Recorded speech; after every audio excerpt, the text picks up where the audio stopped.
প্রায় 2 ঘন্টা পর খুলনা মেডিকেল কলেজ হাসপাতালের আগুন নিয়ন্ত্রণে এসেছে। সকাল 6টার দিকে হাসপাতালের জরুরি বিভাগে আগুন লাগে। ফায়ার সার্ভিস জানায়, প্রথমে ফায়ার সার্ভিসের 5টি ইউনিট যায় ঘটনাস্থলে, পরে আরও 5টি ইউনিট কাজে যোগ দেয়। 10টি ইউনিটের চেষ্টায় প্রায় 2 ঘন্টা পর আগুন নিয়ন্ত্রণে আসে। তবে এই ঘটনায় 5 জন আহত হয়েছেন। আগুন লাগার পর হাসপাতালে পাইপ লাইনের অক্সিজেন সরবরাহ বন্ধ রাখা হয়েছে। এজন্য আইসিইউ ইউনিটের রোগীদের জন্য অন্য হাসপাতাল স্থানান্তর করা হয়েছে। রোগীদের সরিয়ে নেওয়া হয়েছে। বর্তমানে হাসপাতালে বিদ্যুৎ ও প্রাইভেট অক্সিজেন সরবরাহ বন্ধ রয়েছে।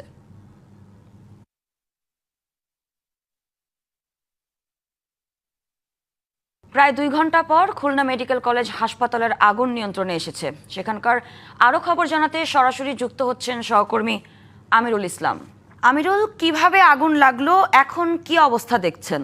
আগুন এখন নিয়ন্ত্রণে আসছে এবং 10টি ইউনিট ফায়ার সার্ভিসের কাজ করে তারা নিয়ন্ত্রণে এনেছে এবং আগুনের যে সূত্রপাত সেটা দমকল বাহিনীর যে কর্মকর্তা ছিলেন তারা দাবি করছেন যে বলা হচ্ছে যে বিশেষ করে যে আগুনটা লেগেছে যে বৈদ্যুতিক শর্ট সার্কিটের মাধ্যমে এবং এখানটায় সকাল 6টার দিকে যে খুলনা মেডিকেল হাসপাতালে জরুরি যে অস্ত্রোপচার কক্ষ এবং নিবিড় পর্যবেক্ষণ কেন্দ্র বিশেষ পোস্ট অপারেটিভ রুম সেখানটায় কিন্তু আগুনের সূত্রপাত হয় এবং এর পরবর্তীতে দমকল বাহিনীর যে সদস্যরা তারা কিন্তু খবর পেয়ে ছুটে আসে এবং এখানটায় যারা রোগী যারা ছিলেন রোগীর স্বজনরা রোগীদের নিয়ে এবং এখানে হাসপাতালে যারা ছিলেন তারাও কিন্তু রোগীদের বের করার জন্য পোস্ট অপারেটিভ রুম এবং অস্ত্রোপচার কক্ষের সামনে যে অবস্থান ছিল সেক্ষেত্রে রোগী বের করার চেষ্টা করা হয় এবং পর্যায়ক্রমে কিন্তু রোগীদের কিন্তু নিরাপদে নেওয়া হয় এবং অনেকে কিন্তু লাফিয়ে পড়েছে, যার কারণে যে হাসপাতাল থেকে শোনা গিয়েছে যে 5 জন আহত হয়েছে, এই হাসপাতাল কর্তৃপক্ষ দাবি করেছেন এবং এখানটায় থাকছে কথা বলবো।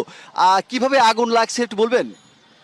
এটা আমরা আনুমানিক সকাল 6টা তখন দেখি যে মানুষ ছোটাছুটি করছে। তখন আমরা বেরোয় এসে দেখলাম যে অপারেশন থিয়েটার এখানে থেকে ধোঁয়া উঠতেছে। তখন মানুষজন বাঁচার জন্য যারা অসুস্থ রোগী বাচ্চা সবাই ছোটাছুটি করছে বেরো আসার জন্য। যেসব রোগী মানে মুমূর্ষ তাদের বেরোতে পারতেছে না, তাদের নিয়ে টানা হেঁচড়া চিল্লাফাল্লা করতেছে, অনেকে বলতেছে বাঁচাও বাঁচাও করে। তারপরে থেকে আমরা বেরোয় আসলাম, আসার পরে অনেক সময় পরে দেখলাম ফায়ার সার্ভিসের গাড়ি আসছে।